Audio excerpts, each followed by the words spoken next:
There is no way around this. Last night, Phil Jackson got on TV and said things no one running an NBA team should say. At 71 years old, Phil took shots at a kid 50 years his junior, the greatest basketball asset the Knicks have cultivated in a generation, and casually discussed trading him as if conversing about the weather. Let's listen to some of the highlights, shall we? We're getting calls. As much as we value Kristaps and, what he's done for us, when a guy doesn't show up at an exit meeting, everybody starts speculating on, the duration or his movability from a club. So we've been getting calls, and, we're listening, but we're not intrigued yet at this level.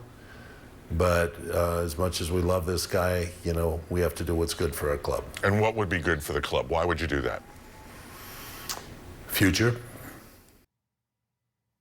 There's so much there. But let's start with what Phil ended on, the future. Kristaps Porzingis is 21 years old. 21!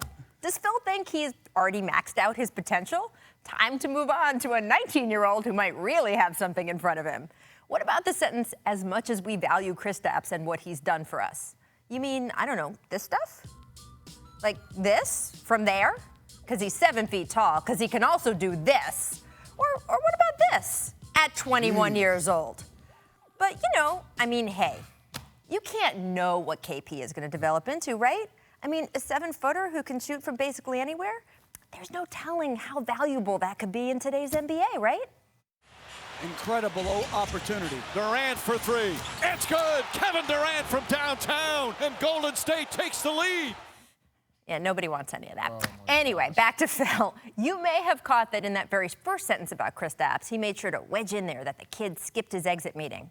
Never mind that KP skipped that meeting to support teammate Carmelo Anthony, or that it was, an exit meeting. I mean, this is a franchise that barely slapped a player on the wrist after he just didn't show up for a game because he'd picked up and flown to another state without telling anyone. But, an exit meeting. Here's more from Phil. I don't think I've ever had a player over 25 years of coaching, maybe 30, not coming to an exit meeting. So it's not happened to me. I mean, sure, when you put it that way. I mean, it does sound like a big deal. Never had a player, ever, never, all those years.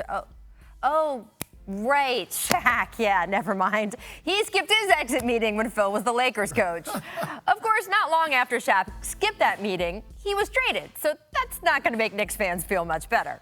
Phil also addressed the Carmelo situation last night, and this 5-second sentence pretty much tells you everything you need to know in both directions. It might be time for him to find an opportunity to go somewhere else. He's come back and said he'd just as soon stay. You know what? Good for Melo. I've been in favor of Melo engineering a trade to Miami or somewhere he can get a fresh start. But at this point, if I'm Melo, I'm showing up in the lobby of Phil Jackson's apartment building every morning just to remind him I'm still around. I'm shopping in the produce section of Phil's grocery. Hi, Phil. How you doing, Phil? Still here, Phil? I mean, hey, maybe they can chat about lettuce, about possible KP trade options. Maybe they can nap together. Oh, yeah, you heard me correctly.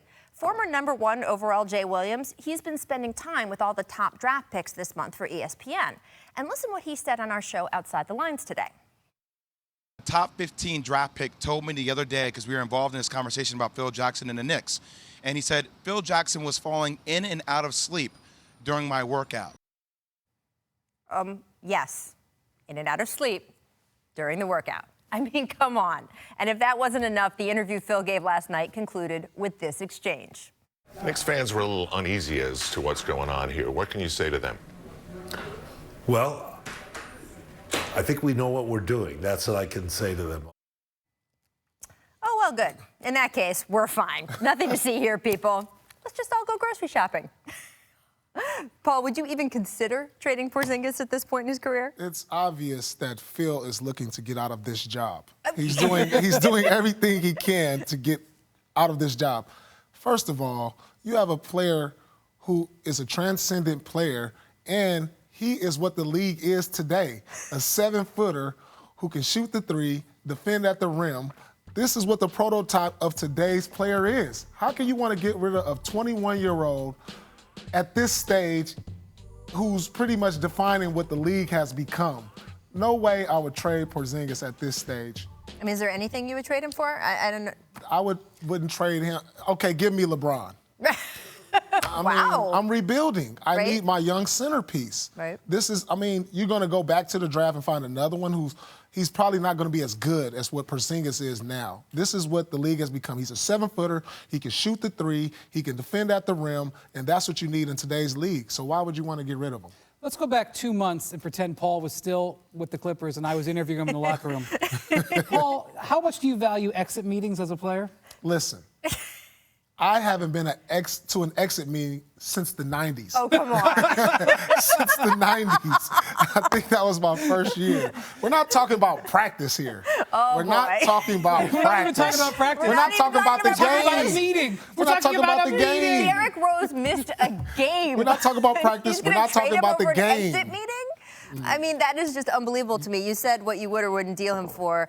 Frank Isola of the Daily News just tweeted that right now the Knicks have an offer from the Celtics, and the Knicks want the 3rd overall pick in this year's draft, presumably for Josh Jackson, because that's who they've been said to covet. They also want next year's Nets pick, which, of course, Boston still owns. Unprotected. They want Jaylen Brown and Jay Crowder. Why not? So, okay, You know, because why right not? now the Celtics have said They no would to also that, but love they if won't. the Celtics would take on Joakim Noah's contract while they're at it. Why not toss that in as well?